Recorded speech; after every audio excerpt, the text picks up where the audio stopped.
If Drake ain't make a move by now, bro, he ain't gonna make no move, bro. Yeah, man, we got this snitch whole ass lame ass jit back again snitching, bro. Drake little fool ass, man. I'm tired of jit ass, man. Always telling on somebody, man. Oh, I need to find something better to do. The entire situation with Drake has continued to get much worse, as he continues to leak songs, dry snitch on his former friends, and now continue with his lawsuit filing against UMG for the song Not Like Us. When Drake put out the Fighting Irish freestyle leak, it was clear that it was a direct shot at LeBron James, as LeBron has very publicly sided with Kendrick.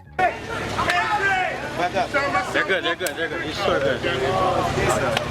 Showing up at his pop-out event. In fact, he has been seen dancing to Not Like Us on multiple occasions, and at his birthday party recently, he even requested the song Man at the Garden from GNX be played as he rapped every word.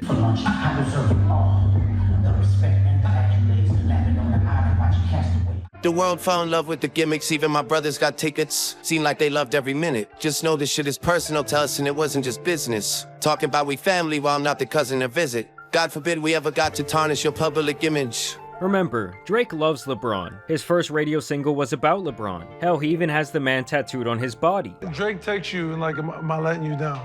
Yeah, what'd I tell you? What did you say to him? You said that I can never let you down. So this is all. You said that Shut your ass up, pussy. Stung him really bad, and at the end of the day, I do think that he does have grounds to be upset. But then ironically, or not so ironically, depending on how much of a conspiracy theorist you are, alleged text leaked from Drake. Me and Universal was like if Nike was funding a campaign about LeBron cheating on his wife. Not Adidas or Reebok, Nike, the company he'd been with since he started. These texts stem from a situation with a clothing designer named Chris Griffith, who has worked with Drake's brand OVO in the past.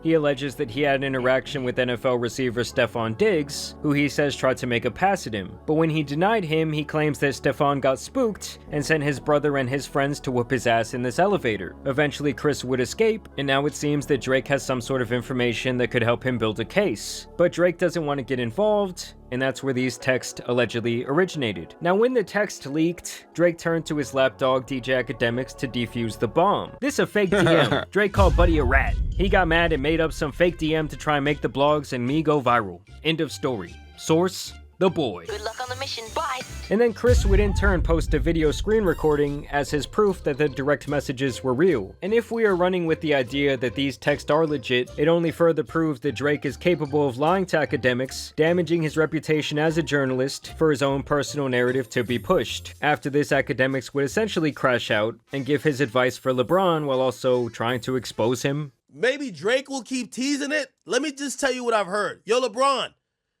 you and Drake used to go on two-mans, okay? You've been cheating on your goddamn wife. Drake used to facilitate the host, and basically, you can't dance to a song about him being a He used to supply you with the bitches. I'm sorry, my nigga. Yes, if I'm Drake, I snitch on you too. Yeah, Akademiks is just begging for black SUVs to show up at his doorstep at this point. Also, what he says there about Drake bringing LeBron girls when he comes to his country sure does sound like a trafficking allegation to me. Interesting. Oh shit, I did show it. Nah, Not Like Us is my number one. I ain't gonna lie to you. It was.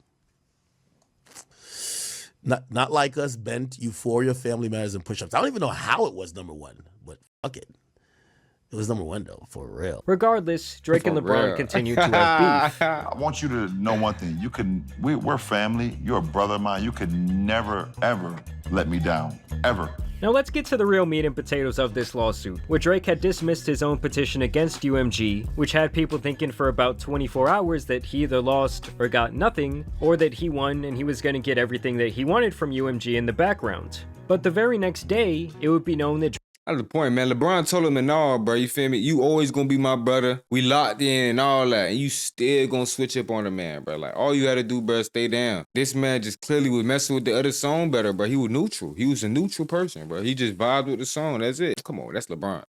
He be mumbling the words to that shit, too. Come on, man. You know that. Now you over here trying to give Act some information to get that man exposed so the LeBron 3 will never happen in the NBA. Like, what you trying to do, bro? They already kicked Bronny out, man. We trying to get Bronny back in there. Drake only withdrew that petition so that he could file a formal lawsuit against UMG. A single lie can destroy a reputation of integrity, and while it takes years to build a reputation, it can be ruined in 5 minutes. Lucian Grange. This is the quote that leads the entire suit. Some of you may remember that Kanye previously referred to Lucian as Drake's rich baby daddy. Drake has a rich baby daddy named Lucian and Universal. Wow. He's like, you know, like, man, my daddy got it. You know what I'm saying? It's like, my daddy controlled the spins. My daddy got the DSPs. My daddy. Drake has a rich baby daddy. He is actually the chief executive at UMG, and you can argue that he was instrumental in making Drake the monster that he is today. UMG is the world's largest music company, and also the music company that has represented Drake for more than a decade. Yet, on May 4th, 2024, UMG approved, published, and launched a campaign to create a viral hit out of a rap track that falsely accuses Drake of being a PDF and calls for violent retribution against him. Even though UMG enriched itself and its shareholders by exploiting Drake's music for years and knew that the salacious allegations against Drake were false, UMG chose corporate greed over the safety and well-being of its artist. So basically, Drake is still crying that he lost the rap battle. I also find it hilarious that he calls them promoting his music for a decade, something that made him insanely rich, exploitation. Now that it is convenient for him, that is. And now he's crying out because Not Like Us was a mean song. But Drake insists that this lawsuit is not about the artist who created Not Like Us, aka Kendrick Lamar. It is instead entirely about UMG, the music company that decided to publish, promote, exploit, and monetize allegations that it understood were not only false, but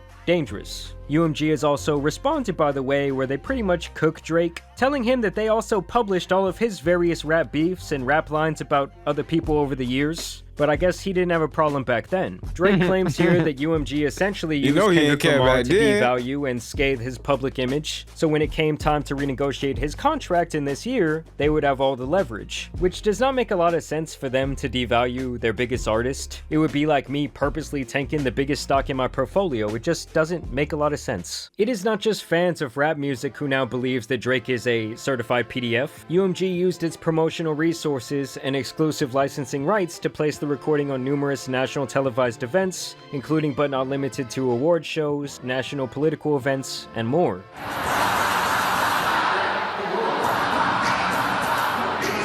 Like, yeah, the song was a #1 hit, and the phrase "Not Like Us" turned into its own movement. They're not like us. I'll be feeling it. They're not like us. Buster! I don't know if y'all should be playing that Kendrick. Y'all want to get a lawsuit up there. But I guess he's mad because UMG doubled down on the investment to make more money. Like, isn't that what a business does? Was it wrong when UMG published all the Eminem diss records back in the day? How about the takeover by Jay-Z, or hit him up by Tupac, or let's even go closer to home with Back to Back? Drake even tries to make the angle here that UMG paid influencers to react to the song, which in the world of music reactions on YouTube, literally everyone and their mothers hops on the newest hot song. It happens every time for well over a decade now. Freaky ass nigga, he a 69 God. Freaky ass nigga, he a 69 God. And in response to Drake kind of calling out these streamers, there's now been a lot of evidence posted to Twitter to suggest that UMG never hit the various Drake disses with copyright strikes as well. What's this, you fucking piece of shit? What's this? So couldn't Kendrick make the exact same argument? That record also calls Kendrick a woman beater, and it says his child is not his, and it's still available on all streaming platforms. So once again, couldn't he make the same argument? Imagine if Drake had come out victorious. You gonna talk about the man, wife, and kids and act like you weren't defaming his character. Like, bro, you play the same cards, bro. Don't act crazy, nah, bro. Nah, bro. It's your game, bro. You started it, bro. And people were dancing to his song saying Kendrick Lamar abuses women. Kendrick would look so weak for filing a lawsuit over that. I guess I just feel like at the end of the day, they both engaged in this battle, and now this dude is just being a sore loser. Predictably, millions of people who listened to the recording or saw the image and video believed the defamatory material to be true. UMG had previously published Lamar's song Euphoria, which was also widely understood to be targeted at Drake, and which stated, "Don't tell no lie about me, I won't tell no truth about you." As public commentary confirms, the average listener or viewer has understood the defamatory material to reflect the truth rather than art or hyperbole. In the words of one commenter, now everyone believes that Drake loves touching children. So now the man who has spent the greater part of his career subtly bragging about smashing people's wives and having USBs that could end their careers is crying about suggestive lyrics. This is the least hip-hop thing I've ever witnessed. I study rap battles for a living. He then goes on about how people tried to dig into his That's my favorite property clip with their right now. I bare need hands that. to get access to his home. Hey, what the fuck are you doing? God damn. What are you doing? And none of your fucking business. Why are you reaching under my fence? And even notes the fact that he had to remove his son from his school due to safety concerns. It also sounds like sometime during the Not Like Us wave, Drake contacted UMG, trying to get the song taken off of streaming platforms altogether. Purists and people who just love confrontation, they love to say, hey man, there's no rules in this shit, but there are fucking rules in this shit. Of course. In fact, he tried to get them to do this on multiple occasions, to which they basically just shrugged their shoulders, even saying that they would humiliate Drake if he wanted to take this to court. Drake then lists every single time that he has alluded to a straight up called a PDF in Not Like Us, and continues to insist that he was scared of physical violence resulting from the record. The record also repeatedly suggests that violence should be used against Drake because he is a PDF. Like the sound of someone being beaten up, the record repeats wop wop wop wop wop, and then Lamar says, well fuck him up. Later the recording threatens that if Drake comes to Oakland where Lamar grew up, which I don't even think he grew up there, he will not make it out alive. And at the end of the recording, the lyrics threateningly repeat, hey, hey, hey, hey, run for your life. Hey, hey, hey, hey, run for your life. God damn, this lawsuit got me singing along. I mean, seriously, I don't think I've ever seen a softer statement from someone who tries to present themselves as a mob boss. I mean, this guy has been literally running around sitting courtside with the guy who threatened Kendrick's life, but me and Drake are gonna link up in a couple days, and we're gonna play Not Like Us video, and we're gonna look at every nigga in the video, and we're gonna do homework. I don't fuck around, play around by Aubrey. That's my bro. Meat Rider. once again, I guess that just doesn't matter or doesn't make him a hypocrite. But the funniest part in this whole thing has to be when Drake says that the record is anti-Semitic. Furthering the recording's refrain that Drake is not like us, the recording alludes to Drake's Jewish heritage, saying that Drake is not a colleague, but a fucking colonizer. I mean, seriously, no one took that as a diss on Jewish culture. He was just basically calling Drake a Canadian poser who bites sounds and rides waves to stay on top, and that he's really never had no sense of true identity. The allegations against I don't see nothing wrong there. Drake are unequivocally false. Drake has never been charged with, indicted for, or convicted of any charges of violence or assault, including but not limited to sexual violence against a nor has Drake ever engaged in an inappropriate romantic or behavior with a minor. But what about that one video where he fondled and kissed the girl on stage after she said she was 17? Either way, I don't think that anyone was out here saying that Drake was hitting kids up or anything like, oh, wait. We just texted each other the other day and he was like, I miss you so much. I was like, I miss you more. He's coming to Atlanta, so I'm definitely gonna go and see him. I'm so excited. What advice does he give you? Like, what does he say? About boys. He helps me. What? Yeah. He's great. He's wonderful. I love him. What's his advice with boys? You know, that stays in the text messages. Either way, it's a rap battle, dude. Lies are going to be spun. And when you did that Yeah, Tupac plug his phone AI, didn't you tell him to come at. from this angle? Didn't you say the Epstein thing was what you expected? And let's not act like he didn't have his own share of non-substantiated claims. Kendrick never went to jail because he hit his wife. There's no information to suggest that his kid is his biological son of his best friend. Can you imagine if Biggie had gone to court? Your Honor, he did not fuck my baby mama, and I'm not a fat motherfucker. Lock this man up. Drake then cries out because in the wake of him getting his ass kicked around, UMG never checked on him. He also blames UMG for people showing up at his house trying to attack him in the wake of the beef. Drake's mansion is at the center of a shooting investigation right now. Police in Toronto say one man was shot and is in the hospital. It comes as the rapper has been in the news for a highly contentious, very public, weeks-long feud with another rapper, Kendrick Lamar. He then cites his issues with the imagery used in the Not Like Us video, like the shipping containers alluding to human trafficking, and the hopscotch alluding to little girls. UMG also knew, or should have known, that by publishing the defamatory material, it was gambling with Drake's safety. Critically, in addition to accusing Drake of being a criminal. Yeah, I guess when Drake called Meek Mill a rat who wears wires, that wasn't putting him in harm's way. Like, wouldn't those things be considered a massive violation in the street culture that Meek is affiliated with? Drake then spends time crying about articles, retweets, and Instagram posts. Basically, he's upset that the label utilized social media to promote the #1 song in the world. UMG also granted licenses for the recording to be played at sporting events, award shows, and political rallies. The recording has been played and broadcasted on television coverage for the MLB, NBA, and WNBA. Yeah, just like every other hot hip-hop record that's ever come out. Like, they did this for Drake so many times. I mean, Drake literally rapped back-to-back on TNT with Shaq. I learned the game from William West, so you can never check me. Back to back for the boys that didn't get the message. Back to back like I'm on the cover of Lethal Weapon. Back to back like I'm Jordan 96, 97. And later made jokes and allusions to the beef when he hosted SNL. Good job, that's it. I'm doing great, you bitch. Say that again in my face. Suck my... Greg, everything okay? The other thing is, the Dodgers just won the damn World Series. Of course they're going to play Not Like Us, the LA anthem. But of course he blames the streams on payola, citing a case that UMG lost 20 years ago. And once again, it was those damn bots. This is what a streaming farm looks like, aka the black market of the music industry. It's how some musicians and labels distort reality to push their tracks to the top of the charts and earn more money. Streaming farms use bots to artificially play music on platforms like Spotify or Apple Music to drastically inflate the numbers of streams a song gets. As he cites the infamous DJ Akademiks stream as evidence of this. He's even mad at Joe Rogan for talking about this record. It is pointing out the so personal, the things they're saying, because, you know, he's calling them in the song, literally, because he said you have an illegitimate daughter, you groom women, and then Drake's comeback was, I don't have an 11-year-old daughter, and Brian said, hey bro, address the other shit.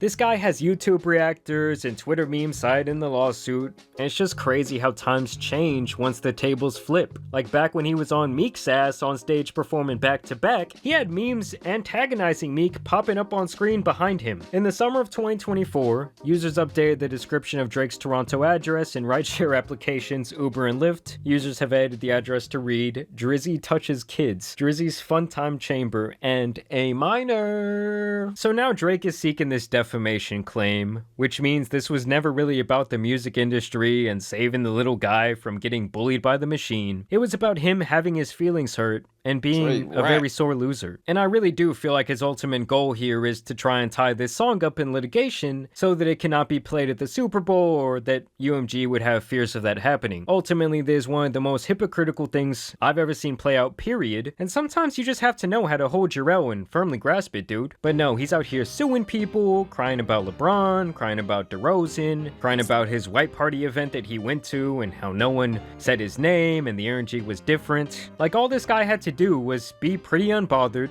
get off Instagram, stop all the little girl antics, disappear for the rest of the year, or just be a little bit more subtle, and then come out in 2025 with some hot records and most of his fans would not care about this anymore. Like, a lot of Drake fans are just very casual rap fans, or they might just like pop music, as a matter of fact. They don't really care about all this rap shit. Instead, he just keeps reigniting the flame, prolonging the situation, and making it 10 times worse. It's like if he got kicked in the balls, and then he keeps going back for more. I just think above all things, the logic of this lawsuit is deeply flawed, and the evidence he has here is like a bunch of social media posts and Drake fan pages and all kinds of weird shit. So I don't really know who is in Drake's ear telling him to do these things, acting as if it's some sort of good idea, but I doubt we're gonna see music from Drake for a very long time now. We may never see him release music in the same way, and this really might be his attempt to be like, yo, I want to cash out with this $1 billion settlement or whatever it's gonna be, and then I'm just gonna remove myself from the music industry and maybe like release music independently. But it's like every move since the beef has just screamed, God, I'm so bothered. But y'all let me know what you guys think about all this down below.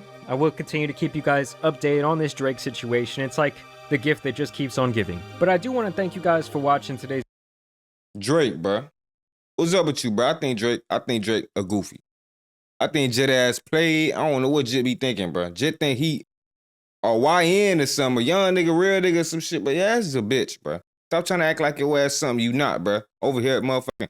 I've been tired of Drake, bro. I'm glad this happened. I ain't gonna lie. I don't wish y'all nobody downfall. But this nigga, boy, it's been about time. His ass, boy, what's up with these allegations? Boy, I need your ass to come forward with the truth. Is it true or is it not? I don't even care if it's not true no more, cause your ass took shit, bro. You done, regardless. But if it ain't true, at least I'll spray. Back in the booth. I lost my dogs, I'll kill if I get a chance, I'ma shoot. Bye, bro, I crash. Broad day, you know, man, so I'm telling the truth. Ain't no therapist can relate to me, it's why I put my pain in the booth. No, I'm really coming from poverty, borderline, I ain't have no roof. I will hit a list for real, they get fucked by trying to learn how to spoof. Fuck around, find who spoofing back, that spoofer, I got spoofed. They asked about Robert, did a lot of I heard about this, man. Drake went off on Akademiks for hating on him. I ain't heard about this. It's probably